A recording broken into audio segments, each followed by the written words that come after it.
Pagkatapos ng 100 taon, lahat tayo ay nakalibing na. Amen? Nakalibing na din, sigurado, ang ating mga minamahal, ang ating mga kamag-anak, ang ating mga kaibigan, ang ating mga kakilala. At pagkatapos ng 100 taon, iba na rin ang mga tao na nakatira sa ating mga bahay, sa ating mga tahanan na kung saan pinaghirapan nating pagawa at patayo. May mga ibang tao na rin ang magmamayari ng mga bagay na nating mga kinipon. Pagkatapos ng 100 taon, ang kotse na binayaran natin at inutan, wala na rin. Maaaring ito ay scrap, nata na, pinapon, o baka tinilibing na rin. Pagkatapos ng 100 taon, yung ating trabaho na pinagpaguran, in-stress, palaging iniisip, binigay na sa iba. O maaaring ang kumpanya na ating pinasukan ay wala na rin. Pagkatapos ng 100 taon, yung mga kaaway natin na kinaiimisan, nakabaon na rin. At pagkatapos ng 100 taon, kahit ang ating mga kaabu-abuhan, hindi man tayo maaalala, makikilala, o matatandaan. Pagkatapos nating mamatay, larawan na lang tayo. Makikita sa album, sa picture nakasabit sa bingbing. Maaaring makikita tayo, dadaan tayo sa Facebook feed ng ibang tao. Pero hindi na tayo kilala. Pagkatapos ng 1 dekada, mawawala na rin ang ating mga larawan, ang ating mga alaala. Kung maiintindihan natin ang ating kinabukasan na mawawalang kwenta lahat ng ating mga inaanala dahil may katapusan ang lahat, hindi ba magiging mas masaya tayo ngayon? Kung ating manatapot ngayon, pagkatapos ng 100 taon, wala na yan. At pagkatapos natin mamatay, yung ating mga pangamba, wala na rin kwenta. So tandaan natin ito, mga kapatid, that life is short and quick. Maiksi lang ang buhay at mabilis. Lalong-lalo na ito ay umiiksi at bumibilis dahil sa ating takot, pag-aanala at pangamba.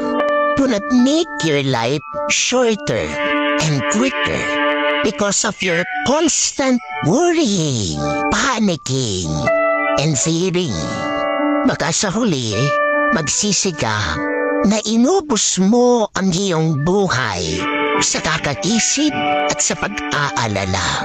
Jesus is challenging us to live life to the fullest, to make most of our life here on earth.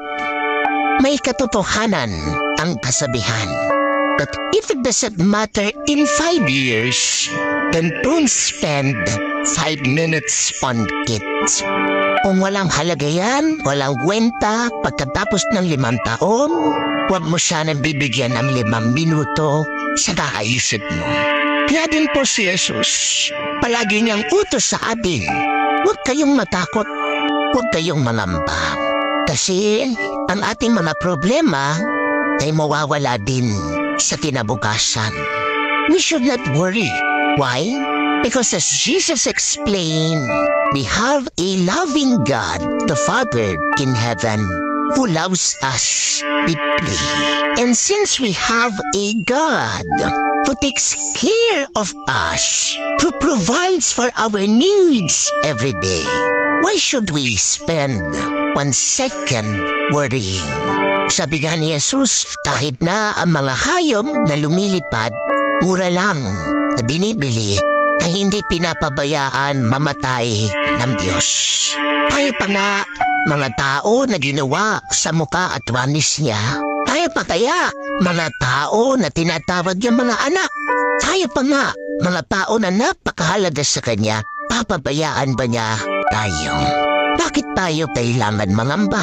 Kung merong isang Diyos na napakamakapangyarihan, na gagawin niya ang lahat para sa atin.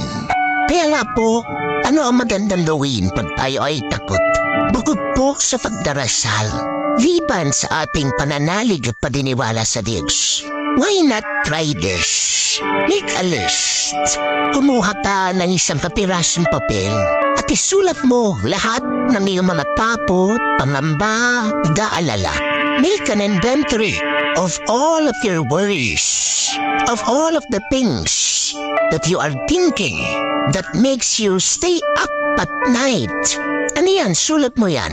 Utang mo, yung sakit mo, yung iyong mga anak, paano mo sila mapapatapos?